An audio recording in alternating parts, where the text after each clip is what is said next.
If you're a focused learner looking to master a new language totally from scratch, well, you are in exactly the right place. Today, we're diving into an explainer for the Grade 7 Chinese pathway, but we aren't just doing a broad overview. We're zeroing in on a very specific, absolutely crucial piece of this journey, Unit 1, Lesson 3. We're going to focus entirely on pinyin and tones through what's called a source-based model. Think of this as a highly structured, step-by-step roadmap designed specifically to take a complete beginner and systematically build up their fluency, making sure absolutely zero crucial steps are skipped along the way. Our agenda for today is broken down into 3 main stepping stones. 1, the pinyin foundation. 2, everyday communication. And 3, the HSK readiness pathway. Let's get right into it.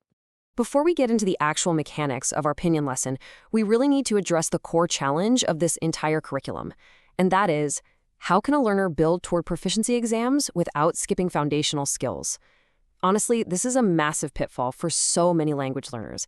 It's incredibly tempting to just blindly memorize vocabulary so you can pass a test, right? We've all been there. But this curriculum is specifically designed to balance that necessary test prep with genuine real-world communicative growth. So the main takeaway here is making absolutely sure our starting foundation is rock solid before we try to tackle anything else. Starting off with Section 1, the pinyin foundation. So how do pronunciation and tone actually change meaning in Mandarin Chinese? To answer this, we really need to understand the source-based pronunciation model. You see, in Mandarin, the tone, the actual pitch of your voice, is just as important as the vowels or the consonants. There's a super common misconception for new learners coming from English where they assume that tones just show emotion, like raising your voice when you're surprised or dropping it when you're being serious. But in Mandarin, changing the tone actually changes the dictionary definition of the word entirely. It's a completely different way of processing sound and meaning, and it ties directly back to recognizing sounds at their absolute phonetic source. When we compare English sounds with Mandarin sounds, we use this source-based model to break down exactly how syllables are constructed. Unlike English, where you might just sound out a long string of letters, Mandarin syllables are tightly structured into 3 distinct parts: initials, finals, and tones. Let's look at a quick worked example to make sense of this. Take the word ma, which means mother. The initial sound is the consonant M. The final sound is the vowel A, and the first tone is a high, flat pitch. Now, if you were to change that to the third tone, ma, which means horse, the meaning completely shifts just by dipping and raising your pitch. Crazy, right? So here is a quick student check for you right now. When you see a pinyin word, are you trying to read it exactly like an English word, or are you actively isolating that specific initial, final, and tone? Training your ear to hear and reproduce those distinct differences is quite literally step 1. Once you lock in those initials, finals, and tones, you get to apply them directly to key vocabulary. In this unit, you're going to master greetings, classroom directions, names, and self-introductions. The beautiful thing is, you aren't just learning sounds in a vacuum here. You're learning the essential vocabulary to confidently introduce yourself and navigate a classroom environment right from day 1. You're communicating immediately, and you're doing it with absolute phonetic accuracy. Moving right along to Section 2, everyday communication.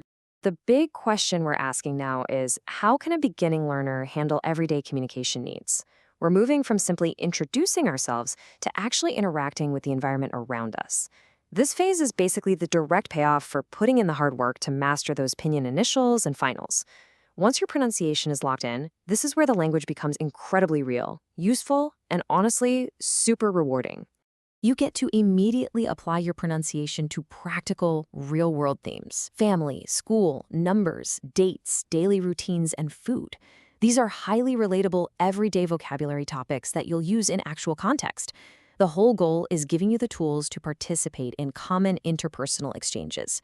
If you want to talk about how your day went, order something delicious for lunch, or chat about your family with a new friend, mastering your pinyin unlocks the exact vocabulary you need for those everyday conversations.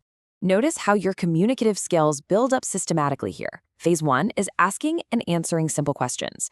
This is where you just get comfortable hearing your own voice, using those new tones. Phase 2 is interpreting short dialogues. This means understanding back and forth communication and catching those subtle tonal shifts in real time as someone else is speaking. Finally, Phase 3 is synthesizing all of that knowledge to create a short presentational script of your very own. You're going from absorbing basic vocabulary and context to actively producing your own language with totally accurate tones. It's a highly structured and highly effective learning loop. And that brings us to Section 3, the HSK Readiness Pathway. To really grasp the big picture of this pathway, we rely on the official frameworks that guide the U.S. curriculum. We're talking about ACTFL, which stands for the World Readiness Standards for Learning Languages, and the HSK test syllabus. These are the gold standard, trusted official metrics. By grounding the Grade 7 pathway in these specific frameworks, you can be completely confident that the phonetic skills you're building from day one actually meet rigorous, internationally recognized standards. This long-term outlook sets some very clear goals. For test preparation, the curriculum directly targets HSK 3 through 6 skill areas, meaning you know exactly what benchmarks you're aiming for down the road.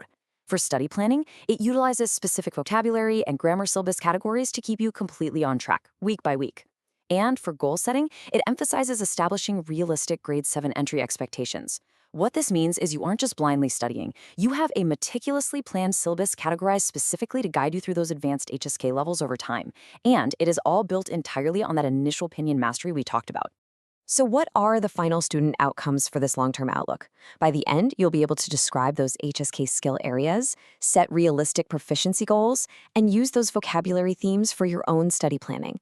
But I want to pause here, because this last point is arguably the most vital distinction in the entire curriculum, separating exam preparation from communicative language growth. Look, passing a test is great, but genuinely growing your ability to communicate with another human being, that is the ultimate prize. The curriculum uses the exams as a helpful tool, for sure, but it ensures you never, ever lose sight of actual, real-world communication. As we wrap up today's explainer, I want to leave you with one final thought to mull over. As you start this journey, what will your personal proficiency goal be? Is it going to be hitting a specific HSK level for academic reasons? Or is it maybe having a seamless, comfortable conversation about your daily routine with a native speaker? The roadmap is waiting for you, but remember, it all starts with mastering that source-based model back in Unit 1.